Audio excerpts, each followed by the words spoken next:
There are more than 10 million children in India who are on the streets. There are 11 million child laborers in India. 50,000 women are missing every month because of gender bias. So imagine what happens to the children. Okay, and then there are these 10,000 prostitutes in GB Road, Delhi alone. What happens to their children? There are so many children all over India that need help.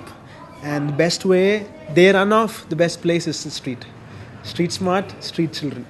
Okay, what happens to the 1,97,000 children on the streets? They would get into alcoholism, they would get into drugs. By the age of 14, they will get into gangs that kill or murder for money. If they are girls, you can see girls 1 day, 2 days. Third day, they will not be there because they'll be taken by traffickers into brothels. If there are boys, they can survive. Till the age of 18, they are into gangs. They are like big-time gangsters. We have children who can pickpocket any time. Any purse, they can do it in 1 second. Okay, so we have children. Don't check your pockets. It's okay.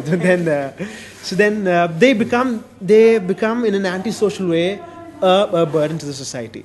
Maybe they are a burden. Maybe they are a curse. Nobody knows.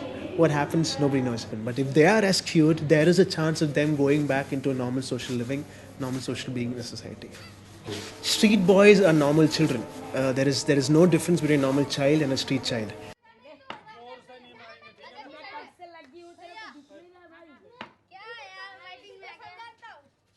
So they love to have fun, and the best thing is they are the smartest kids ever. We have cases who have told us their real addresses, their real names after 1 year. 1 year means like 12 months of staying here, knowing about the Lord, loving them, counseling them, and still they took 1 year to tell their addresses. Because of fear, maybe because of depression, or maybe just because they don't want to go back home. Why do they leave homes?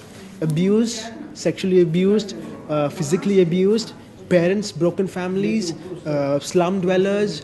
Then there are special children who run off because special children are considered to have evil spirits. They are a curse on families, and there is nothing that they can do about it. So the best way is to drive them away from homes. We try to give them love, care, concern, a sense of security that they don't have to feed for themselves, they don't have to look after themselves. They can. We try to give them what a child needs: a right to protection, a right to education, right to food, right to health, and all that a child needs to develop in normal society. Now, all that is possible only with the faith that we share, the belief in God. Who is a supernatural being? Where did we come from? Where do we go from here? Is the purpose of telling them there is somebody. There is a one who's above us. There is somebody who's taking care of us. There is somebody who's counting all our days. So what we try to do is to tell them that Jesus loves you. There is a God who wants to take care of you. And there is a purpose of living in this life, in this world. And you need to finish that purpose. And there are ways. We teach them, counsel them, give them medical care, tell them what to do, what not to do, what to think of, and what are the wrong things. They get scoldings. They are disciplined at time to time. There are people, there are fights. Everything happens. But then we try to discipline them in the ways that God wants us to do. The best verse that we can take is Psalms 27:10, which says, "Even if my parents abandon me, the Lord will hold me close." That's our motto. So now we want prayers where we can actually see and figure out what we can do to the children who come here.